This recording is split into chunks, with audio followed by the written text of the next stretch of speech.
They say be a benevolent person and you'll be blessed by heaven.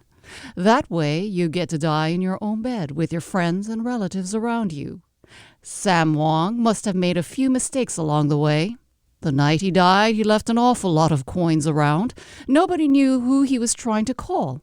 Hello, is there anyone there? My first assignment, I'm going to execute a will that I can't ever read. Is that a British accent? You sound exactly like the actress in the movie. Forced to do that. Karuna, I've got to say hat tip to you. Really hat tip. It was amazing. Amazing. I think you're an actress at heart. Well, hello, everyone. Welcome to our first Asians in Art podcast with me, Karuna. And me, Szewah. That was the opening. I probably mucked it up for the 1984 movie Ping Pong, directed by Po Chih Leong, a British-Chinese filmmaker. And he happens to be Szewah's dad. Yes, my dad, who we will be interviewing for our pilot episode for this new and exciting podcast on Asian creatives, including musicians, writers, filmmakers, poets, and visual artists. We started the series to spotlight the amazing people who, through their art, illuminate events and ideas that impact them and us. Their creations can also reveal the remarkable experiences of their respective communities. So, Karuna, I just wanted to explain a little bit about Ping Pong, which my dad directed, which you read in such a beautiful British accent. So Ping Pong is actually a seminal movie about the British Chinese in London in the 1980s. It is the only film that has a large cast of British Chinese, and it's actually largely based on my dad's childhood growing up in London. Very excited. We're going to be learning more about that and more of his other films too. But Po Chih, welcome to Asian in Arts, our first episode. We're very excited to have you on our show. And I'm excited to hear the challenges you're going to put to me in this podcast. Yeah, especially being interviewed by your own daughter. All right, so let's start at the beginning. You were born just north of London in Northampton. You moved to London where your dad owned a restaurant on Denmark Street. What got you into movies? Well, one of the waiters was Chinese, but very British. So he loved movies.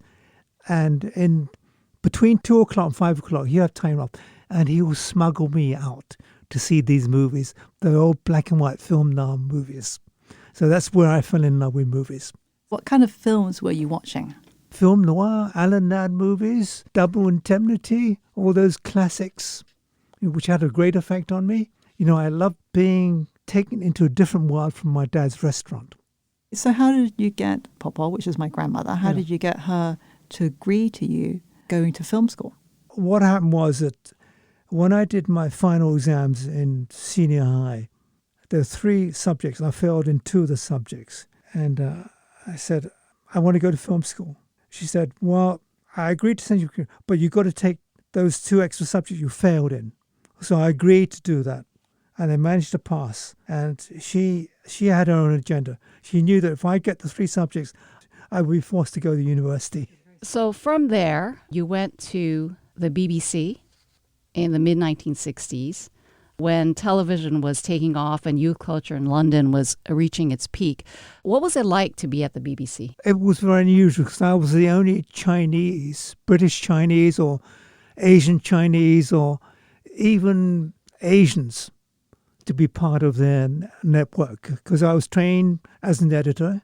And most of the other people, there were 20 of us taken in, 19 others were all white British. And they were from places like Cambridge and Oxford. So I did feel a little bit out of my depth. And at that point, you were in news, right? So it wasn't actually feature film making. Do you feel like that helped you later on, what you learned there? Well, it taught me a lot about what was going on in the world because we were just in the midst of the Vietnam War. So I learned about what was going on in Asia. I learned about in America how there were protests going on. So it was a very good education. So how did you actually travel into movies? It just so happened that a guy who wanted to try and run TVB said, why don't you apply for a job to produce in Hong Kong? So I applied for a job. So when you arrived in Hong Kong, what was that like? Well, I tell you, landing in the airport, I saw all these Chinese faces. It felt strange. Even if you're Chinese believe looking. it or not.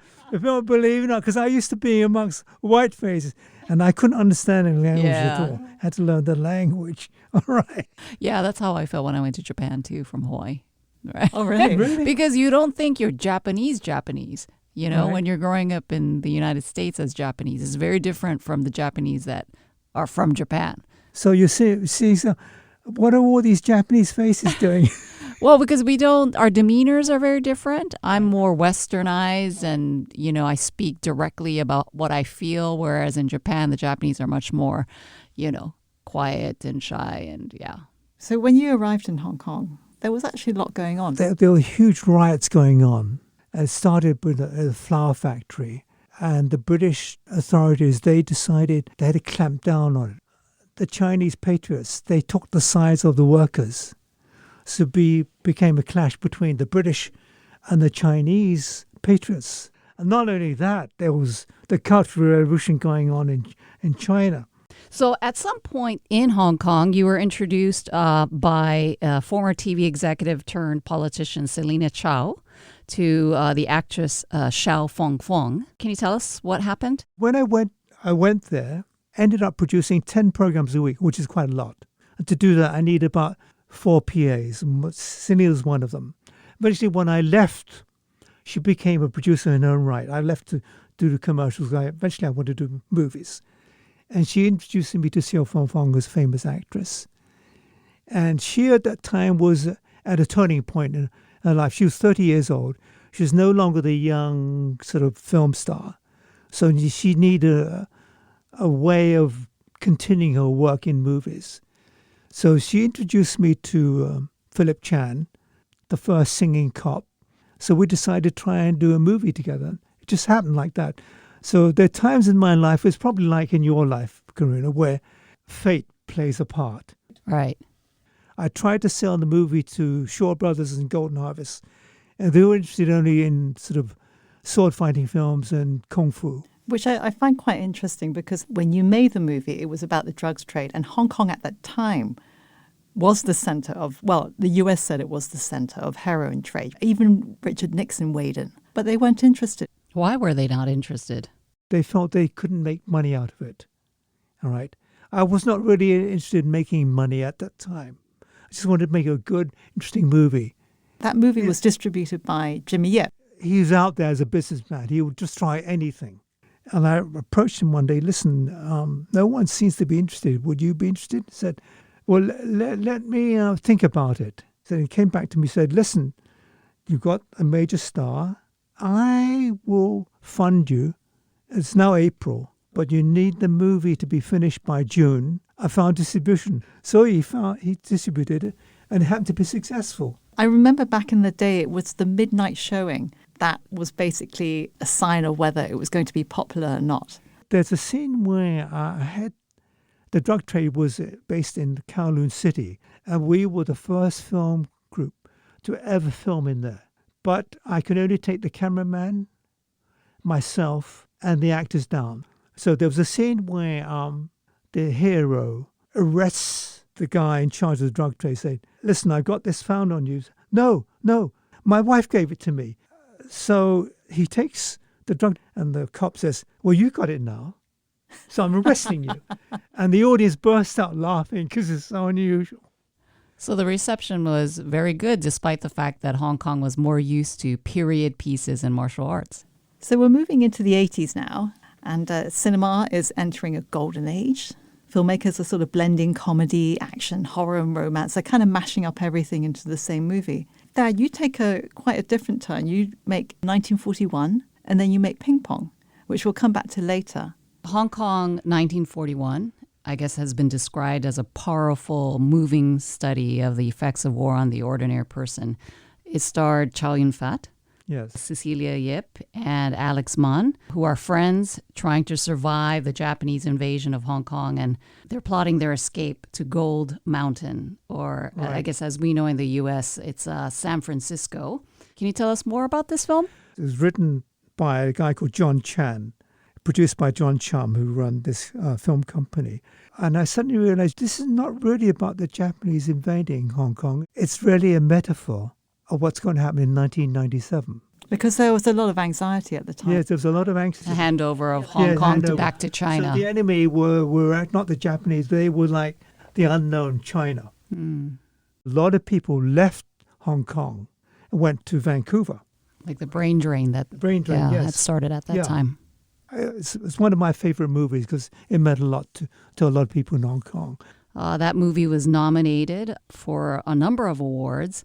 It won Best Cinematography. Chow Yun Fat, the actor, won for Best Actor in Taiwan's Golden Horse Awards. What was it like to work with Chow Yun Fat? He has charisma, all right? That's one of the things. You're rooted to him. But he had made several movies before this which were failures. So there's a worry about, can he actually do it? I like to think this is the movie that brought him back up. Yeah, and he went on to become a famous actor and beloved. He did the John Woo's Better Tomorrows. He went on to do all these films in Hollywood. He doesn't behave like a film star.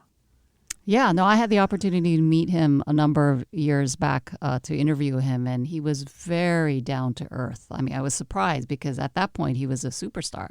Yeah. So, yeah, I totally agree with you. And he has a very good memory. My daughter was 12 years old, did a scene with Chow Yun Fat in Hong Kong 1941. Oh, yeah, you're talking about Szewah, right? Yeah. I didn't know that until she told me later. Yeah, I know, but Chow Yun Fat smuggles himself on the boat, and this young girl realizes what's happening. She's kind of threatens him. I'm going to give you away.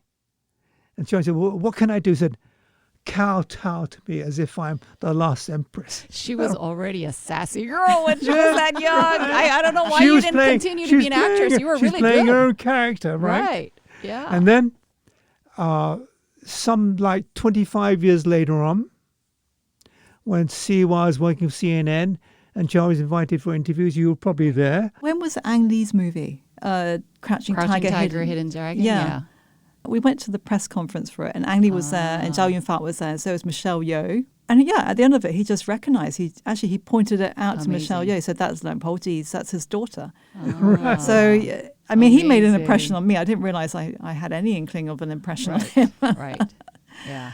But yeah, Dad, I just wanted to go back a little bit to 1941. Is that at that time, Chow Yun Fat was more of a TV actor, so was Alex Mann, and Cecilia Yip was pretty new. I mean, this is a thing in your films. You tend to use newer talent.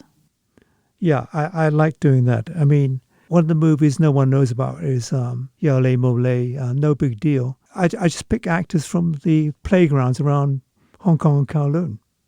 So I mean, Lucy Sheen in Ping Pong, that was her first movie, which we're going to talk about now. So Ping Pong is set in London's Chinatown in the 1980s, and it's a story about the British-born Chinese clerk who has to execute the will of a Chinese restaurateur called Sam Wong. And she's sent by her firm to oversee the case because she knows English law, she speaks English, and she's Chinese. So can you tell us more about that? Well, the only reason why is that Sam Wong had a legal dispute. And of course, he's like most Chinese, why should I spend money on a lawyer? She happened to hear about this Chinese person who's studying law. So he used the character played by Lucy Sheen. So he did a good job. But later on, when he dies, he makes her the executor of the will. In a way, he's using that because he wants her to find out about her cultural background. And she's having to deal with all these sons and daughters who are quarreling each other with the will. So she gets to know her roots for trying to sort out the mess in the will. She's British, but she's not really British. She's not Chinese. So that's one of the reasons why I made Ping Pong. All these characters are bouncing between different cultures. There's this wonderful scene where Lucy Sheen goes to the Chinese embassy. Right. The embassy staff speak in Mandarin to her, and they say, you should actually go back to your motherland. And she goes, which one? Yeah. Well, you must, I mean, when you're singing in Korea, have you felt that there was a kind of... Well, you don't see a lot of Asians singing jazz and bossa nova, so that's one thing. But in a larger context, when you're in the U.S., I think minorities, well, in the old days, maybe it's changed now, but when I was growing up, we had to kind of suppress our Asianness and be more Western or American. And then when I moved to Japan as a teenager, I realized I really wasn't Japanese because I had grown up in the United States speaking English as my first language. But then as I lived and worked, studied in Japan, I understood more about my own cultural heritage. So, there was a point where there was a conflict in terms of trying to, do I have to choose between either cultures? But as you get older, obviously, you become more wise and you try to choose the good things. We're going to go to the break now, and afterwards we'll be back to talk to you about the Jade Pendant, Dad, which is about the Chinese experience in America in 1871 Los Angeles.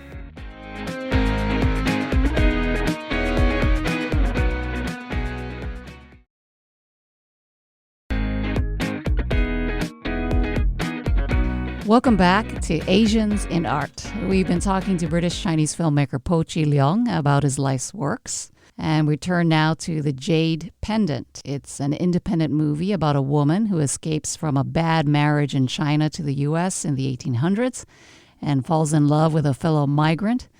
Po Chih, I've noticed that in your films, you have a lot of strong female leads, which I really appreciate.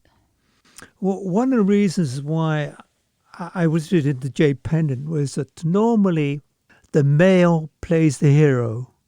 He's the physical side, and the woman is the one who suffers a lot. The victim. So I wanted to change it where she's the action. The woman is the kung fu fighter, and the male is not a kung fu fighter. He's something I'm always been interested is food. So he's a good chef. So I thought they would make it sort of very different from previous films. And it's a love story between the two. And it's based on the real incident where this woman came over to San Francisco, and by that time it was sort of controlled by a certain triad. And a guy from LA, from a rival triad, fell in love with the girl, induced her to go down to Los Angeles. Meant that the San Francisco triads had to go down and rescue the girl back. Yes, it's based on that story in LA where it was because of the fighting between those rival gangs that there's a white sheriff who went in and he got killed. And so that set a whole mob of people onto China. The Chinese massacre in LA. And it's based on the book by L.P. Leung. Yes, L.P. is a very interesting story. He came from Hong Kong, was a trained accountant, went and found a job in a major Hollywood studio as an accountant. Always wanted to get on the creative side, wrote a script, and they wouldn't let him to be a scriptwriter. So eventually he left and made a lot of money being an accountant. But he had this book in it that he wrote. And eventually he wanted to turn it into a movie. Which won an award. Yes, at the Chinese American Film Festival in 2015, right? I was brought on board because I was interested in the role of Chinese going across America in the 19th century. You hear so many different stories. The first lot went over because of the gold rush, 1840s, right? Eventually, when the gold rush ended, they went it over because they wanted to get work building this rail network across America. And the governor of California hired some Chinese in Chinatown and found that these are really hard workers. So he wanted to bring Chinese people from Toisan to help build the railways. Where my dad is from, yes. Yeah. So picking back up what Szewah kind of alluded to about that diverse cast of that movie, you had Clara Yee, who's a Korean, Godfrey was Taiwanese, and Tzi Ma is Chinese-American from Hong Kong. Yep. How was that? Tzi Ma, he actually worked in theatre, and Tsai Ling was famous. And Godfrey, believe it or not, went to China to play basketball, became a model, and then wanted to get into acting. And this was one of his first major roles. And how was it directing such a diverse cast? The thing about The Jade Pendant is basically is about people getting together. And it is part of Chinese or Asian culture. It's how you manage to be part of a group, get together. Whereas the Western culture is very much individual. What am I going to do? Forget about what other people think. It's just about me. So there is this big gap between the two cultures. I think that's a lovely sort of goal. I think we are all unique with our own experiences and cultural backgrounds, but actually we're also one, right? Because it's all about the human condition. We experience very similar things. Oh, in our yes, lives. I agree. I mean, all art is about the human condition. It was very profound, Dad. I'm just, as a daughter, sometimes you don't get these conversations. Right. And it takes doing a podcast to actually hear it, yeah. To really understand your father. And I'm just very curious, going back on what you said about filmmakers having documentary training. You also had that too, obviously, because at the BBC you were working in documentaries. Do you feel that that's necessary to become a very good filmmaker? Not really. I mean, there's so many different ways of making movies. How do you think it helped you, though, if it did? A lot of stuff I put in my movies are things that I observe in real life. Some artists are so talented, they don't have to base their stuff on real life. Although I think most people, like John le Carre, who wrote this spy fiction, he's from a spy background. He's just very observant. But I think you have to be, as an artist, you have to be very observant. What about movie makers? Which ones have influenced you? Kurosawa. And the reason why is because he could make movies about historical figures, like samurai figures, and he could make films contemporary in Tokyo. I mean, one of his most famous films is where Toshiro Mifune played a businessman who thinks his son is being kidnapped. It's high and low. It's an amazing film. Amazing film. And finds out that it's actually his assistant whose son is. So he said, why should I pay all this money? But his better nature gets hold of him. He agrees to pay ransom money. And then my favorite film is Ikuru, about a guy who works in a local council. And he's very junior. He's getting old. And then he discovers he has cancer. And one day, some women come in and said, we need someone to fix our local playground. And no one's willing. He decides to take up the cause. And he manages to get it done. And the last scene is of him on a swing in the playground, singing to himself. That's why I like Kurosawa. He's the most successful filmmaker who's managed to translate Shakespeare onto the screen. Right. He didn't use any of Shakespeare's dialogue, but he took the themes of Shakespeare. Whereas in the West, they've actually translated word by word onto film. They've never really been successful. How would you describe your own directing style? I have a script. Then I'll say, how can I make this different? So to be flexible and improvise. Yeah, it is. So out of all the movies you've made, Dad, which one is your favourite character? I like the character Chow Yun Fat in Hong Kong 1941. Why?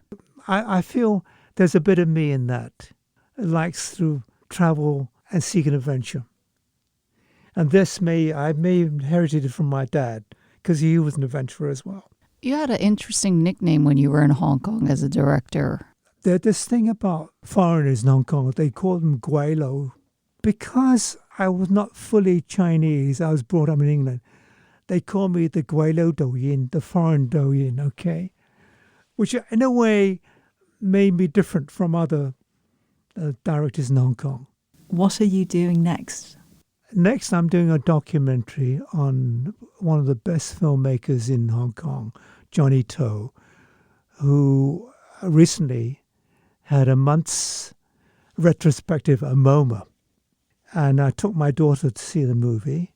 And she turned to me, Dad, what? Look, turned around, and there's Johnny To, who recognized me. Okay, so we got together. I said, I'd love to do a documentary on you, just... And he said, yeah, come along. Wow. So these things happen. If my daughter hadn't sort of pointed him out, I wouldn't be doing this documentary. That sounds interesting. Just a quick one before we go. Any advice to aspiring filmmakers out there?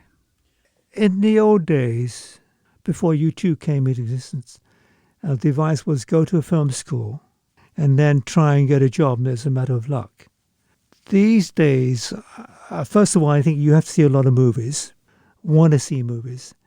And I think because you've got the iPhone, get an idea that you can do over a period of time, get some people interested, whether it be amateur actors or friends, and just do a short film and then show it on YouTube. And if you happen to get a lot of likes, there'll be people in the business who say, who is this person who's getting a lot of likes on the YouTube? I like this. And they will approach you. And if there are not other likes, then you've got to do another short film. Well, that's all the time we have for today. Thank you so much for being with us, Po Chih. Oh, it was a pleasure being with you. All right, Karuna, I'd like to hear your story sometime. Our next edition of Asians in Art will feature James Beard Award-winning author Nancy Matsumoto and her new book, Reaping What She Sows: How Women Are Rebuilding Our Broken Food System.